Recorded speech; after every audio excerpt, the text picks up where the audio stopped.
Rama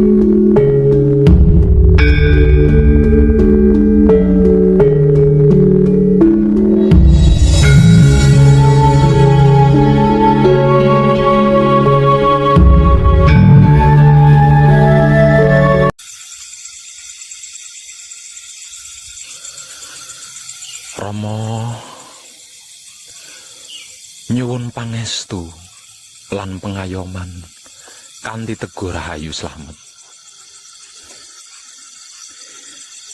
Dia dan engkau bukanlah aku, namun engkau dan dia sama bagiku, sama-sama hidup beserta aku. Satu di kiri, satu di kanan, masing-masing melakukan tugas dan kewajiban selagi hayat masih dikandung badan.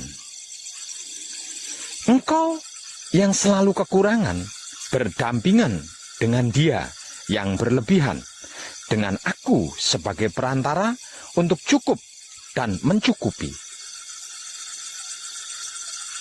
Engkau adalah tangan kiriku dan dia adalah tangan kananku.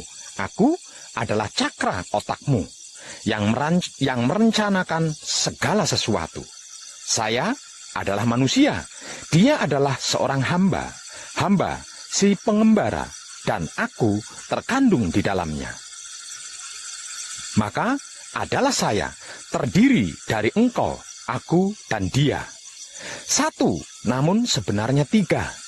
Jika dipelajari sampai sedalam-dalamnya, bunyinya tiga, namun nyatanya satu bagiku. Begitulah pemecahanku yang menghasilkan pemisahan antara jiwa dan raga.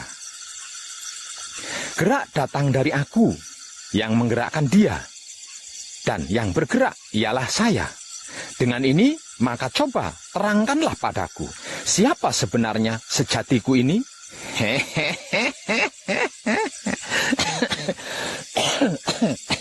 Edan tenan. Coba perhatikan ini. Aku bertahta atau bersinggasana di dalam Baitul Makmur atau cakra otak yang berada di dalam kepala Adam. Di dalam kepala ada otak atau ubun-ubun.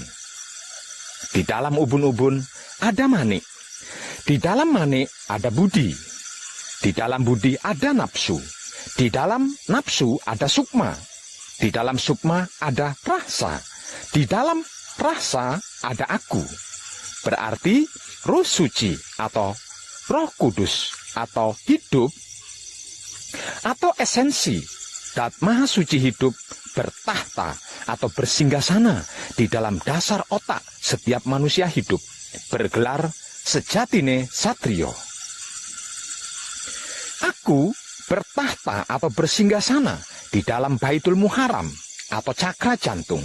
Itu rumah tempat tinggalku, berdiri di dalam dada Adam. Di dalam dada ada hati, di antara hati ada jantung atau cakra jantung.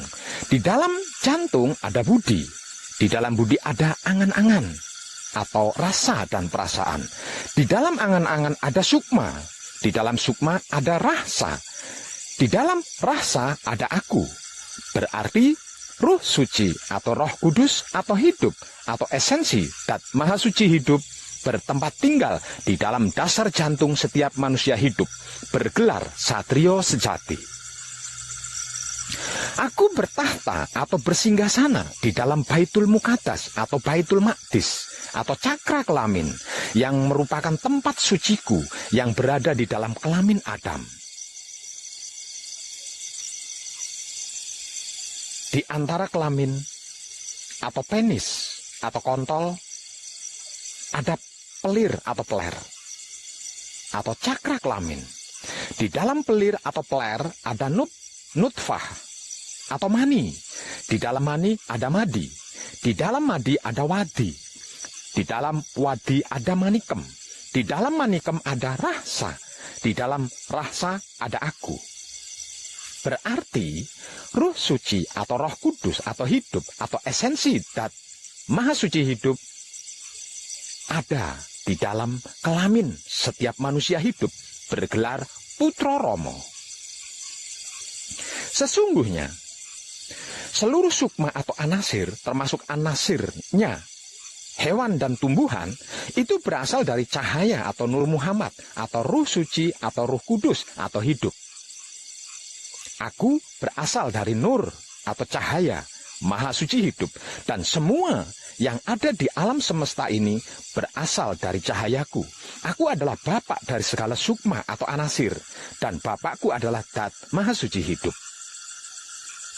Sukma atau anasir adalah merupakan pembatas daripada al-haq, seperti halnya jasad atau raga yang merupakan pembatas daripada hidup dan maha hidup. Dengan ini berarti sesungguhnya seluruh apapun di dunia ini adalah pakaian daripada ruh. Seperti halnya cahaya matahari. Mataharinya satu, akan tetapi cahayanya memasuki setiap jendela serta menerangi setiap ruangan. Sebenarnya ruh tidak masuk ke dalam raga, akan tetapi seperti penunggang kuda, dan raga adalah kuda. Gerakan ruh dan raga adalah seperti gerakan dari tangan dan anak kunci, terjadi serempak, seperti gerakan kereta kencana yang ditarik 4 ekor kuda dengan 1 kusir, juga terjadi serempak. Di dalam rasa ada aku, berarti aku adalah Ruh Suci atau Ruh Kudus atau hidup atau esensi Dat Maha Suci hidup yang menciptakan sir di dalam otak. Kemudian sir menggerakkan jantung, jantung menggerakkan hati, hati menggerakkan kelamin, kelamin menggerakkan tubuh atau jasad. Urut-urutannya seperti ini: hidup, otak, hati, kelamin, tubuh atau wujud, atau ruh, sir, dat, sifat, jasad, atau rasa, rasa, kerasa, rumangsa, ngerasa ake, jadi. Romo, ketika tangan melempar sesuatu, bukan tangan yang melempar sesuatu itu, melainkan aku, ya Ruh Suci atau Ruh Kudus atau hidup atau esensi Dat Maha Suci hidup. Sesungguhnya Ruh Suci atau hidup adalah urusan Maha Suci hidup. Arti maksudnya Ruh Suci atau hidup manusia serta segala macam ruh atau hidup lainnya adalah merupakan rahasia Dat Maha Suci hidup.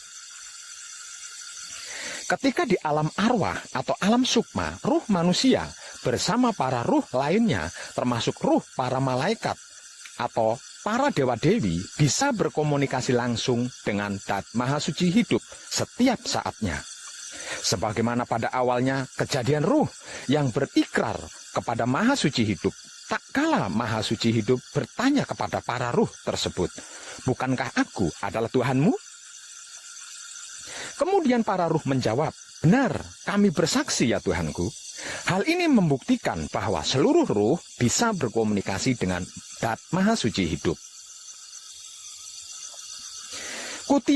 Kutiupkan ruhku kepada jasad, kemudian ruh masuk ke dalam jasad sambil membawa amanah dari Maha Suci hidup. Apakah amanah itu? Tak lain dan tak bukan adalah tugas untuk hidup di dunia seperti apa dan sebagai apa. Sesungguhnya telah kami tawarkan amanah kepada langit, bumi, dan gunung-gunung. Akan tetapi mereka semua enggan memikulnya karena takut mengkhianatinya. Namun manusia bersedia memikulnya karena manusia sungguh zalim dan bodoh. Romo, karena dunia merupakan tempat pembelajaran bagi ruh, maka ruh diturunkan ke dunia dengan tugas sebagai apa dan peran apa di kehidupan dunia ini. Pada awalnya saya meyakini bahwa setelah lepas dari belenggu tubuh, hidup akan secara otomatis dan tanpa proses bisa langsung kembali kepada asalnya.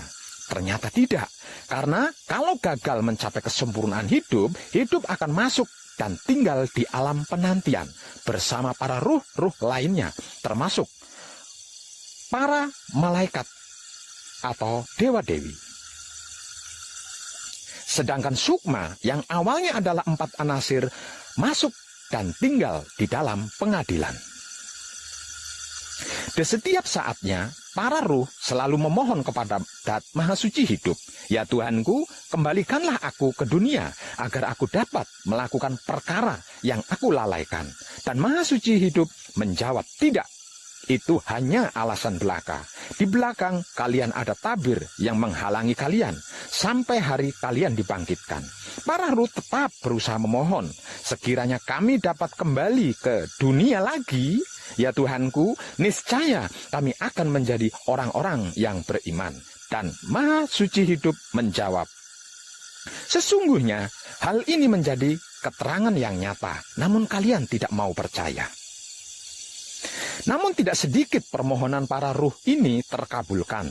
Dan inilah yang disebut sebagai reinkarnasi, yaitu lahir kembali ke dunia dengan wujud yang berbeda dan sebagai apa yang berbeda pula.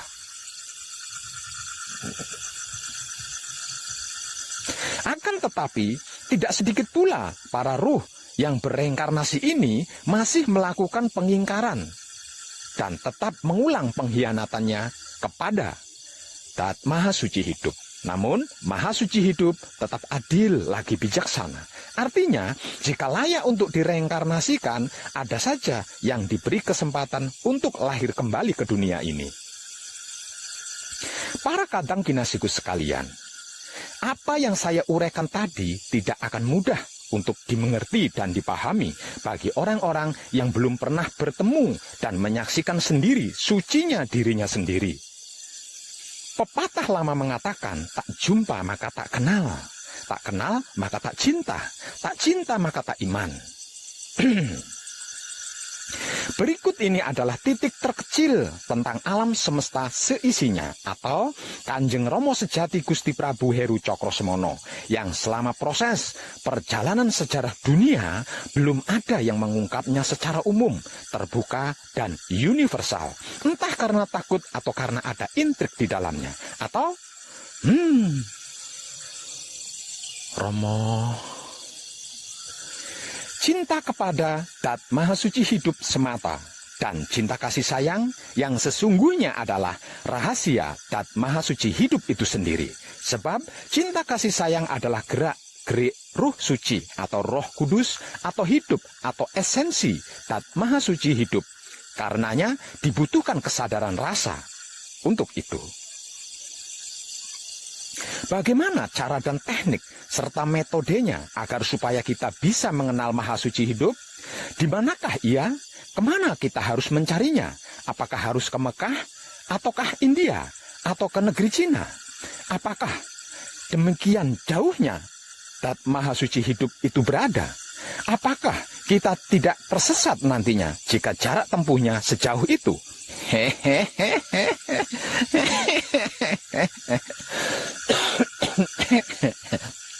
Edan tenan bro.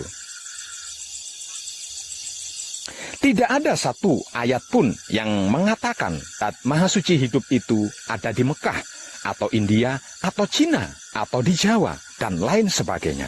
Coba perhatikan ini. Aku dekat, lebih dekat aku daripada urat leher. Dat Maha Suci Hidup meliputi segala sesuatu. Dia bersamamu dimanapun kamu berada. Dia telah mengutus seorang utusan di dalam dirimu. Di dalam dirimu, apakah engkau tidak memperhatikan Dat Maha Suci Hidup menempatkan diri antara manusia dengan datnya? Di dalam diri manusia ada cahaya yang maha melihat. Maha Suci akan membimbing dengan cahayanya. Dengan cahayanya, bagi siapa yang dia kehendaki, yaitu ruhnya sendiri, yang tak lain dan tak bukan adalah hidup. Hidup yang memberi kehidupan kepada kita dari awal hingga sekarang ini. Di dalam setiap rongga anak Adam, aku ciptakan suatu mahlige yang disebut dada. Dalam dada ada kolbu. Di dalam kolbu ada fuad. Dalam fuad ada sagofa. Di dalam sagofa ada sir. Di dalam sir ada aku. Tidakkah kau perhatikan itu? Aku tidak berada di bumi. Aku tidak berada di langit. Aku berada di dalam hati orang-orang yang beriman. Apa dan bagaimana itu iman? pasrah hanya kepadanya, menerima keputusannya, mempersilahkan kuasanya, merasakan kenyataannya, menebar cinta kasih sayangnya, bukan yakin atau percaya. Untuk apa kita yakin dan percaya kalau tidak pernah pasrah kepadanya, menerima keputusannya, mempersilahkan kuasanya, merasakan kenyataannya, dan menebar rasa cinta kasih sayangnya.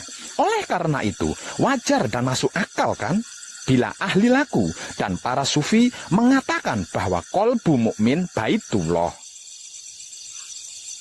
Itulah baitullah yang sejati, tidak dibuat dari batu atau bata, atau semen dan tanah, melainkan buatan Zat Maha Suci hidup itu sendiri, yang harus kita bersihkan, dan kita jaga kebersihannya, agar supaya tidak dijadikan tempat sampah dan sarang syaiton-syaiton dan iblis. Bila baitullah dibuat dari batu dan bata atau semen atau tanah, lalu maha sucinya seperti apa? Seperti artis atau selebritis, berdasi, bergincau begitu? Barang siapa mengenal dirinya, maka dia mengenal Tuhannya. Barang siapa mengenal Tuhannya, maka dia merasa dirinya bodoh. Barang siapa mencari Tuhan keluar dari dirinya sendiri, maka dia akan tersesat semakin jauh. Sungguh, 45 tahun aku berkelana, mengelilingi jagat raya, mencari Tuhan ke berbagai belahan penjuru dunia hingga payah dan berputus asa. Akhirnya saya menjumpai di dalam rumahku sendiri. Rumah yang mana? Aku menatap pikiranku sendiri. Kulihat kotoran ada di sana. Lalu aku bersihkan kotoran itu dan di sana kulihat dia. Aku menatap hatiku sendiri. Kulihat kemelekatan ada di sana. Lalu aku lepaskan kemelekatan itu dan di sana kulihat dia lagi. Aku menatap kelaminku sendiri. Kulihat kotoran ada di sana. Lalu aku bersihkan kotoran itu dan di sana kulihat dia. Dia tidak berada di tempat lain selain 3 tempat tersebut, yaitu Baitul Makmur alias otak atau pikiran, Baitul Muharram alias hati atau batin, Baitul Muqaddas alias kelamin atau syahwat. Apakah kurang jelas atau tidak jelas? Tidak ada cara dan teknik serta metode lain selain membersihkan lalu menjaga kebersihan pikiran, batin, dan syahwat. Tidak ada jalan lain selain jujur. Selain jalur pikiran yang bersih, batin yang bersih, dan syahwat yang bersih. Percayalah, segala sesuatu itu ada pembersihnya. Pembersih diri adalah wahyu pancagaib yang diibadahkan menggunakan sifat dan sikapnya wahyu pancagaib itu sendiri, yaitu wahyu pancalaku atau iman. Apapun yang tertulis di dalam Alkitab, rontal dan kertas itu benar semuanya, tidak perlu dirisaukan. Namun dalam kenyataannya mencari dan untuk mengenal Zat Maha Suci hidup bukan perjalanan ke Mekah, ke India, ke Cina, dan lain-lain sebagainya. Mencari Zat Maha Suci hidup agar supaya bisa mengenalnya adalah perjalanan melalui penelusuran tanda-tandanya untuk menuju kepadanya, mulai dari alam lahiriah hingga ke alam batinnya, yaitu laku murni menuju suci, yang kemudian laku suci menuju abadi, atau Isra Mi'raj. Disadari atau tidak disadari, sesungguhnya manusia itu dalam keadaan tidur. Ketika mati, baru dia terbangun. Untuk hal ini harus bisa mati sebelum mati. Mati sak njroning urip maksudnya. Agar supaya kesadaran ruh sucinya bangkit untuk berkomunikasi dengan Zat Maha Suci hidup. Hanya dengan ini, seseorang bisa membaca kitab yang kekal yang berada di dalam dirinya sendiri. Dan hanya dengan manekung, hal ini bisa dilakukan. Namun sayang, tinggal beberapa saat lagi manekung akan usai. Sebetulnya, semua jiwa atau sukma atau 4 anasir sudah diasmo sejak awal, atau dibaptis, atau dibaiat ketika bersaksi atau bersahadat, dan suci adanya, karena dia adalah esensi ilmu Zat Maha Suci hidup. Setelah aku sempurnakan kejadiannya, lalu aku tiupkan ruhku ke dalamnya. Namun, Setelah turun ke dunia untuk mengemban amanah atau laku kehidupan di dunia, lalai bahkan lupa akan amanah atau laku tersebut, bahkan berusaha mengekang dan menguasai Ruh Suci atau Roh Kudus atau hidup yang seharusnya berdikari memerintah 4 anasir atau sukma untuk menjalankan amanah atau laku di kehidupan dunia. Sebab itu manusia dijuluki sebagai insan, yang artinya lalai.